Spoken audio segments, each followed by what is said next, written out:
ये कहानी है आलमपुर गांव की। उसी गांव में राजू नाम के एक आदमी की एक पेप्सी की दुकान थी। हर कोई पेप्सी पीने राजू की दुकान में ही आया करता था। इसमें राजू की दुकान को बहुत फायदा होता था।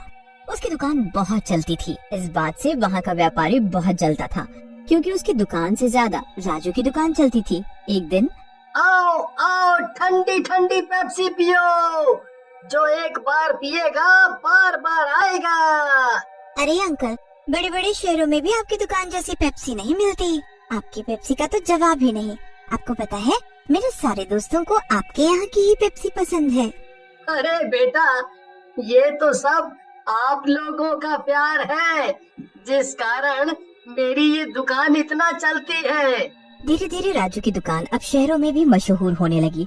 राजू की एक बेटी थी, गोरी, जो रोज स्कूल की छुट्टी होने के बाद अपने पापा की दुकान में हाथ बटाने को आती थी। राजू की बेटी बहुत सीधी थी। पापा, मैं आ गई। अरे वाह, मेरी प्यारी बेटी आ गई। खाना खा लिया? भूख तो नहीं लगी ना? भूख लगेगी तो बता देना, ठीक है? नहीं पापा, मैं घर से खाना लाई हूँ। चलो बढ़िया। चलो तुम यहाँ पे बैठ जाओ, और कुछ भी चाहिए हो तो बता देना, ठीक है? ठीक है पापा। एक दिन व्यापारी ने राजू की बेटी को उसके स्कूल के रास्ते से अगवा करने का सोचा, पर गांव के लोगों की भीड़ के कारण वो नाकाम रहा।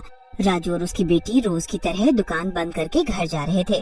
तभी शहर से कुछ लोग एक बड़ी सी गाड़ी में आते हैं और राजू को रोककर बोलते हैं, अरे भैया, ये पेप्सी की दुकान कहाँ है? भैया, अब तो दुकान बंद हो गई। अरे भैया, हम तो शहर से आए हैं खास पेप्सी पीने के लिए। सुना है आपके यहाँ की पेप्सी पूरे इलाके में मशहूर है। आओ भैया आओ, आपको खाली हाथ भेजना सही नहीं होगा। वैसे तो मैं अपनी दुकान बंद कर चुका था, लेकिन आपके लिए खोल देता हूँ फिर से। दुकान खोल के राजू उन्हें पेप्सी देता है।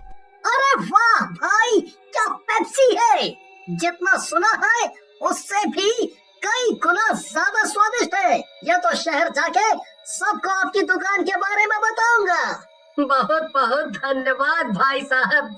ये सब व्यापारी दूर खड़ा होकर देख रहा था। वो अपने घर जाके ये सब अपनी पत्नी को बताता है। अरे तुम यहीं खड़े रहोगे या कुछ करोगे भी?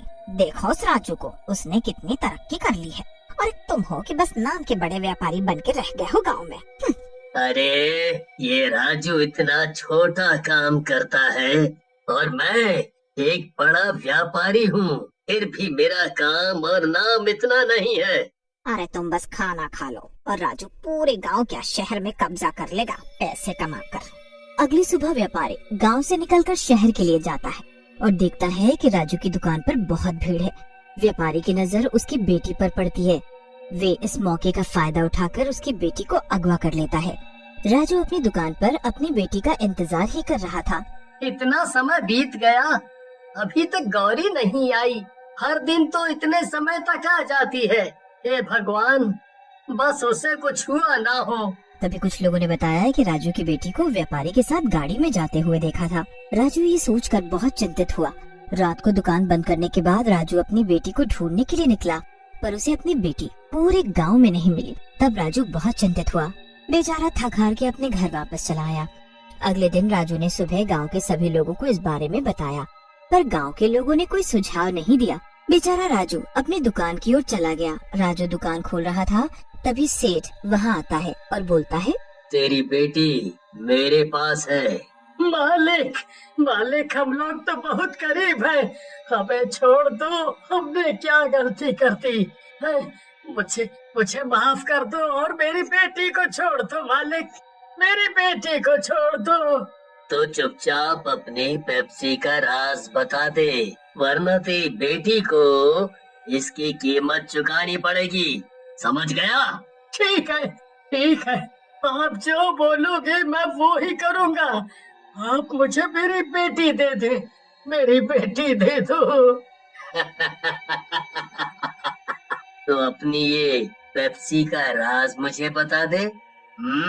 राजू बेचारा बेबस होकर उसे अपनी बेटी को बचाने के लिए सब बता देता है। व्यापारी वहाँ से चला जाता है। राजू अपनी बेटी को वहाँ से ले आता है। व्यापारी भी अपनी दुकान राजू की दुकान के सामने ही खोल लेता है। पर व्यापारी की दुकान पर कोई भी पेप्सी लेने नहीं आता। सब राजू की दुकान से ही पेप्सी लेते। व्यापारी ये सब अपनी पत्नी को घर जाके बताता है। अरे तुम ये सभी करना और कुछ तो आगे तुमसे होगा नहीं। तुम तो बड़े व्यापारी हो, एक छोटी सी दुकान भी नहीं संभाल सकते। अरे रहने दो, मैं ही कुछ करती हूँ।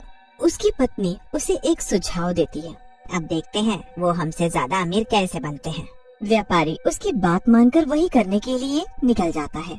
व्यापारी राजू से चिढ़ने लगा। अगले दिन व्यापारी राजू और राजू की बेटी को मार देता है और उनकी दुकान पर कब्जा कर लेता है। अब राजू और राजू की बेटी भूत बन गए और ये सब देख रहे होते हैं और देखते हैं कि उनके साथ कितना गलत हुआ। गांव के सभी लोग व्यापारी के दुकान से पेप्सी पीते। राजू की दुकान पर बहुत भीड़ लगा करती थी, पर अब राजू की दुकान पर कोई नहीं आता।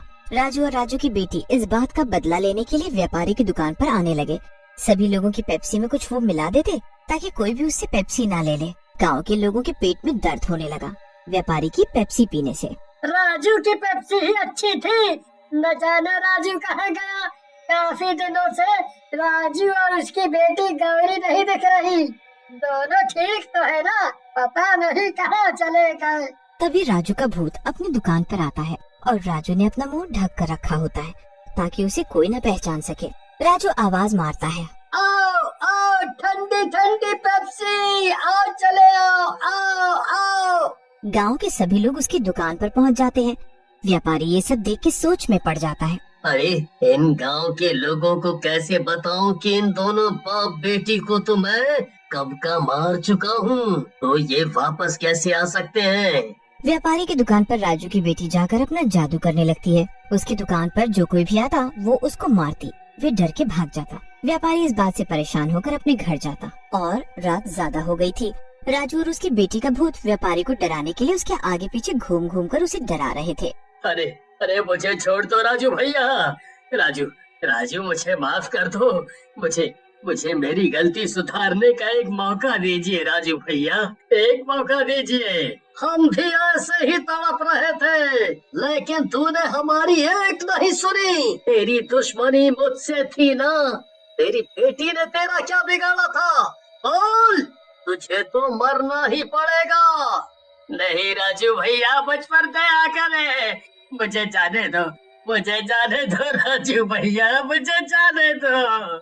वो उसे बहुत मारता है और वो गिरते पड़ते अपने घर पहुंच जाता है। व्यापारी घर जाकर ये सब बात अपनी पत्नी को बताता है। अरे ये सब तो मैंने तुम्हारे कहने पर ही किया था, फिर अब मैं अकेले ही क्यों पिटूं? उसकी पत्नी सोने के लिए चली जाती है। राजू और उसकी बेटी ये सब सुन के व्यापारी को मारने के लिए आते हैं और उसे और मारते हैं। व्यापारी भूत भूत बोलकर चिल्ला रहा होता है, पर उसकी पत्नी नहीं सुनती। राजू की बेटी कहती है, सुनो पापा, ये इसकी पत्नी है, इसको भी मारते हैं। ये बोलकर उसकी बेटी उसकी पत्नी के कमरे में जाके उसे भी डराती है।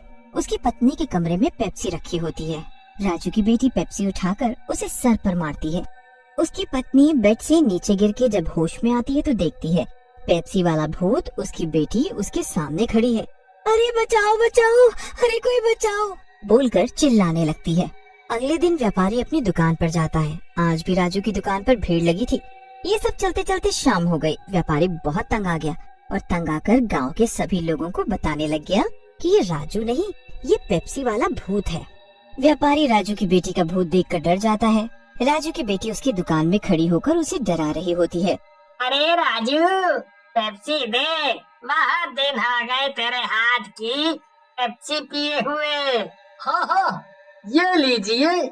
वे राजू की तरफ देखता है। राजू अब शाम हो जाने की वजह से अपने असली रूप में आ जाता है। उधर राजू की बेटी भी अपने असली रूप में है, क्योंकि सूरज डूब जाने के कारण अब वो दोनों अपने असली रूप को नहीं छिपा सकते हैं।